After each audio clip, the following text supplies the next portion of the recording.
Bienvenue au centre d'éveil spirituel et consciencieuse. Ici une fois encore Maître Brana pour nous entretenir sur le thème du troisième œil. Un de nos aspirants nous a posé la question de savoir ce que c'est que le troisième œil et surtout comment l'ouvrir.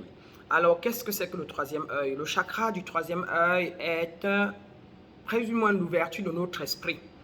Ouvrir l'esprit et faire la distinction entre les pensées motivées par la force, motivées par la peur, motivées par la culpabilité et l'illusion sont tous des défis du sixième chakra qui est placé ici au milieu, là exactement entre nos deux sourcils. C'est apprendre à développer en fait un esprit impersonnel, à savoir développer le vrai moi et à se séparer ou détacher des illusions et conditionnements négatifs, physiques et mentaux dont nous avons fait l'objet, soit par conditionnement, comme je disais tantôt, ou encore par programmation inconsciente, parfois volontaire. Que fait le troisième œil en général? Le troisième œil est situé dans notre glande pinéale et est censé être le siège de notre âme. C'est le troisième œil qui nous permet d'être intuitif, qui nous permet d'intuitionner les futurs possibles et de donner un sens à notre propre potentiel. Et il a évolué pour nous aider à identifier les modèles sous-jacents dans nos vies. Donc, le troisième œil est en fait cette vérité de notre esprit, cette partie de notre esprit qui nous permet de voir clair, de voir de manière limpide et à travers le physique et donc nous permet de comprendre ou de lire dans l'invisible. C'est notre troisième œil qui est encore situé, qui est encore la glande pinéale en nous qui fait ce travail. Pourquoi devons-nous ouvrir notre troisième œil? Dans mon cas, je crois que ça m'a apporté beaucoup de choses que je vais devoir vous suggérer ici. Ouvrir son troisième œil nous permet d'être beaucoup plus paisible. Une fois que vous avez appris à ouvrir votre troisième œil, vous pouvez profiter des avantages qui vont avec. De nombreuses personnes déclarent se sentir plus en paix après avoir ouvert leur troisième œil, moi avec. Cela aussi est dû à une partie de la réalisation d'un grand sens de l'autocompassion. Quand le troisième œil est ouvert, on est très compassionné, on comprend les autres et on voit à travers les autres et on comprend pourquoi l'univers existe et pourquoi chacun est parfait dans son individualité à chaque instant T. Et donc, du coup, on devient moins jugemental, moins résistant et on souffre moins parce qu'on se voit dans les autres et on voit les autres dans nous. On est plus conscient de nous-mêmes et cela nous amène généralement à pratiquer plus de gentillesse envers nous-mêmes et envers nos semblables qui sont encore nous quand nous sommes tous libres. Cela aussi nous offre plus d'avantages, à savoir qu'on se sent très moins anxieux et on n'est plus très attaché. Cela aussi nous donne des raisons pour, vouloir, comment dirais-je, vouloir plus s'auto-réaliser, vouloir plus être dans notre divinité. Et quand notre troisième œil est ouvert, cela augmente notre perception du monde. Et beaucoup de logique, beaucoup de choses font plus sens qu'avant. Et ça nous permet de prendre avantage de notre soi authentique. Mon moi authentique, quant à moi. Alors, les gens qui ont ouvert leur troisième œil racontent généralement comme moi qu'on a une sagesse, on reçoit des choses du cosmos qu'on ne peut pas expliquer et on a vraiment généralement plus besoin d'aller vers les gens, vers les bouquins, vers les médias ou quoi que ce soit pour prendre des informations qui parfois sont fausses. Quand le troisième œil est ouvert, vous vous familiarisez également avec vous-même. La méditation et la pleine conscience sont d'excellents moyens d'entrer généralement en contact avec vous-même. Lorsque vous comprenez mieux vos émotions, vous vous sentirez beaucoup plus capable de les gérer.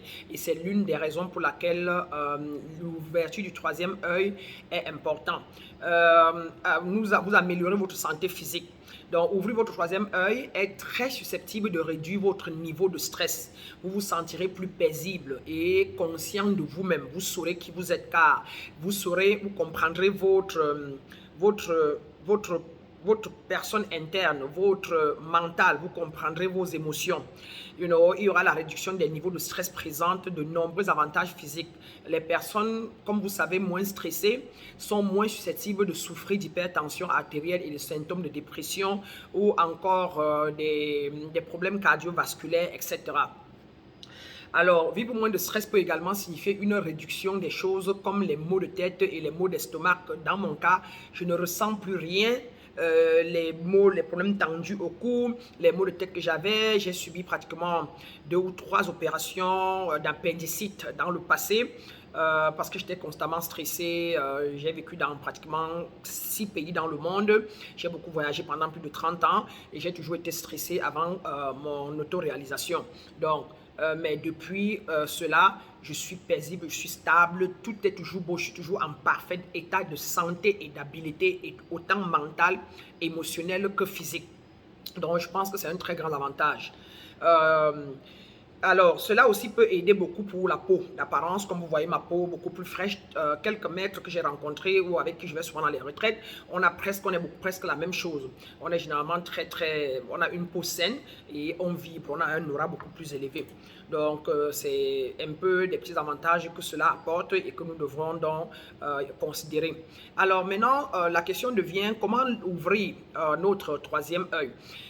Il faut déjà dire que pour ouvrir le troisième œil, il faut commencer par penser à nettoyer notre glande panéenne. Cela comprend prendre soin de nos dents, car nos dents et les molaires, pour une raison ou pour une autre, ont des petits nerfs qui sont reliés directement à notre glande panéenne. Et cela demande donc de se brosser les dents matin et soir, mais en évitant les pâtes dentifrices avec le fluor. Plutôt brosser sans fluor, parce que le fluor calcine. Très rapidement la glande panéenne. Il faut donc faire le chemin retour. Il faut boire beaucoup d'eau alcalinée pour équilibrer l'acide dans le corps afin que l'acide qui est sur la glande panéenne puisse être, être un peu, être moindre, parce que le but c'est ça, c'est décalcifier la glande panéenne. Il faut manger des aliments frais. Ça veut dire que manger des repas plus énergétiques, assez biologiques, et éviter les repas les plus transformés et manger beaucoup plus tout ce qui vient du soleil directement, tel que la salade, les légumes.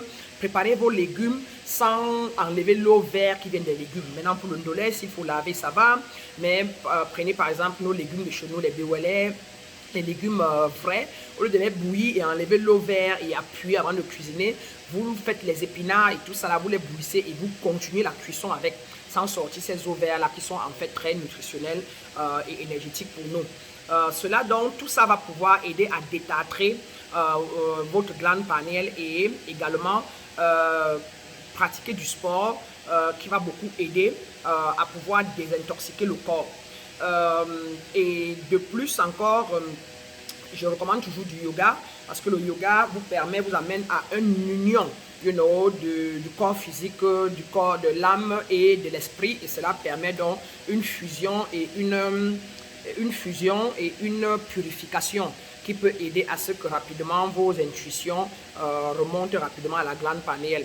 En 3, il faut méditer. C'est la méditation qui est la plus grande de tous les éléments. Parmi ces éléments-là, il faut beaucoup méditer en se concentrant sur son œil. Il y a plein de méthodes comme ça en ligne, mais quand ça ne tient avec le temps, je pourrais faire des vidéos sur comment méditer pour pouvoir décalcifier sa glande panéenne et ouvrir son troisième œil, la méditation.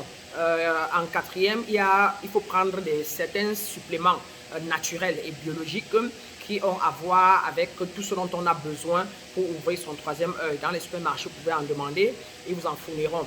Il faut faire une désintoxication ou un nettoyage du corps physique déjà elle-même et profiter donc pour faire celle qui particulièrement va désintoxiquer les parois de la glande panéenne. Il faut utiliser les boules de cristal. Il faut utiliser les boules de cristal pour faire... il faut utiliser les boules de cristal pour, comment on appelle encore ça, pour la concentration du regard, pour qu'elle puisse travailler la glande panéenne.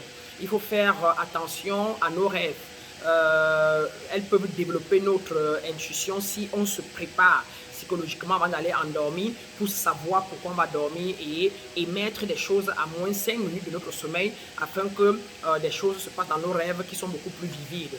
Il faut concentrer notre méditation sur des parois, comme je disais tantôt encore, de la tête. Il faut pratiquer le travail de la respiration. Ça aide beaucoup à respirer de manière à pouvoir atteindre par exemple et plutôt monter la respiration vers le troisième œil aide beaucoup. Il faut pratiquer le yoga Kundalini. J'ai parlé de yoga en général la fois dernière tout à l'heure, là, mais là je parle de la yoga Kundalini que j'ai décrit dans une autre vidéo. Il faut commencer à utiliser des huiles essentielles qui vont avec cela. Je vais d'ailleurs parler des huiles essentielles qui vont avec ça dans la prochaine vidéo. Il faut méditer, comme je disais tantôt, en tapant, peut-être tapoter un peu l'endroit avec la main et étant concentré avec intention de pouvoir là susciter un réveil. Alors, donc en général, il y a aussi utiliser le son. Il faut des mantras et se concentrer sur des sons qui ont à voir avec ça. Je vais le faire dans une autre vidéo où je vais faire une méditation pour ouvrir le troisième œil avec le son approprié, avec le chakra du troisième œil. Vous pouvez aussi faire recours à un maître spirituel ou à un maître guérisseur ou à un maître Reiki qui peut vous aider aussi à aller vite pour ouvrir votre œil chakra. Alors, il y a beaucoup de capacités et beaucoup de bénéfices à ouvrir l'œil chakra. Et le troisième œil a souvent des pouvoirs qui peuvent même faire peur quand on ne connaît pas de quoi il est question.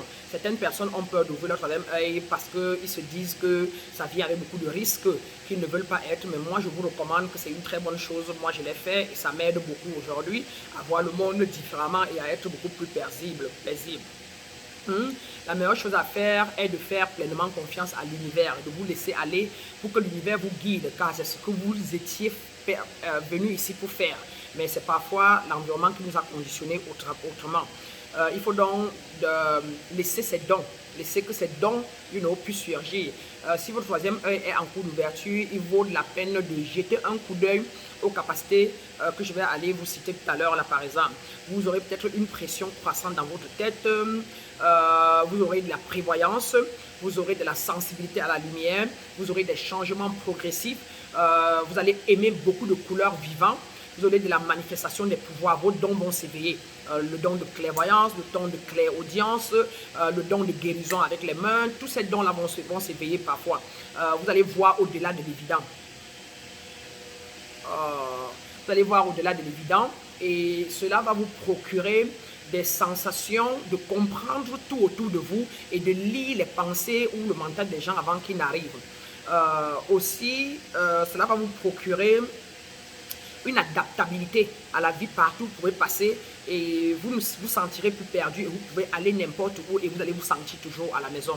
Donc pour tout dire, voilà un peu pourquoi nous devons ouvrir le troisième œil et comment l'ouvrir. Je vais faire une autre vidéo pour plus de clarté et avec une méditation à l'appui sur comment méditer et pour ouvrir son troisième œil. Moi, ça m'a pris des années. Je n'étais même pas très sûr de ce que je faisais, que j'allais m'arriver là. Mais comme ça, un matin, j'ai senti une grande différence. Ça chauffait là. Et tout d'un coup, j'ai eu comme impression, étant assis dans mon canapé, que quelque chose m'est arrivé. Et j'ai commencé à avoir des intuitions vividement. Et j'ai commencé à voir des gens et comprendre ce qu'ils sont en train de faire. Avant que ma fille ne vienne, j'avais déjà su qu'elle venait. Je voulais appeler ma mère, directement elle m'appelle. Et donc ça m'a connecté vraiment au monde. Et aujourd'hui, j'ai le don de clairvoyance, le don de clairaudience, j'ai le don de guérison par l'imposition des mains, j'ai le don de compréhension et j'ai une sagesse naturelle inouïe. Et de plus, je suis une personne maintenant très compassionnée. Je me vois dans tout le monde, je vois tout le monde dans moi. Donc pour tout dire, je suis dans une plénitude totale. Et le troisième œil n'est qu'une partie du travail. On peut ouvrir son troisième œil sans avoir purifié certains chakras ou certaines choses et rester toujours peut-être un peu égoïque. Mais généralement, ça vient avec tout un ensemble. Et parfois, c'est pour ça qu'on commence par purifier le corps physique, purifier le corps mental, et puis le corps émotionnel se stabilise. Et après, le troisième œil s'ouvre. D'autres partent chercher les médicaments qui vont faire accélérer l'ouverture de l'œil. L'œil s'ouvre, mais les corps ne sont pas purifiés. Et pour une raison, pour une autre, sans compter ces chakras, et pour une raison, pour une autre, donc ces personnes restent égoïques, non détachées et parfois méchants ou sévères, ou utilisent leur clairvoyance plutôt pour faire des choses du bas astral. Donc je vous conseille de travailler d'abord à purifier votre mental, purifier votre corps physique.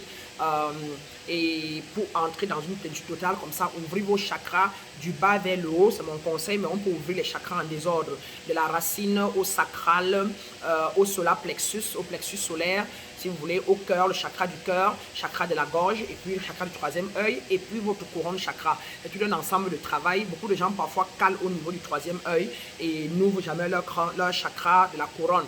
Mais tout ça, c'est un travail. Avec le temps, tout doucement, on va partager pour arriver là avec l'expérience que j'ai pu avoir. Une fois encore, je vous donne ma lumière, je vous donne mon amour et je vous recommande d'aller distiller la lumière que vous êtes, d'aller distiller l'amour inconditionnel à vous-même d'abord déjà et à tous les autres autour de vous. Et comme ça, ensemble, nous allons continuer d'équilibrer notre planète, équilibrer notre pays, équilibrer nos régions et équilibrer nos frères et sœurs afin qu'ensemble, nous puissions nous élever et formons une communauté de personnes sur cette planète qui vit dans l'amour inconditionnel, dans la compassion, dans la compréhension et dans le respect des uns et des autres, qui forment la diversité qui est totalement dans Dieu ou l'énergie infinie que chacun de nous est. Une fois encore, Ubuntu Namaste, comme vous dites, ma lumière voit votre lumière, je suis parce que vous êtes. Passez une excellente soirée et à la prochaine vidéo. Une fois encore, Maître Bana.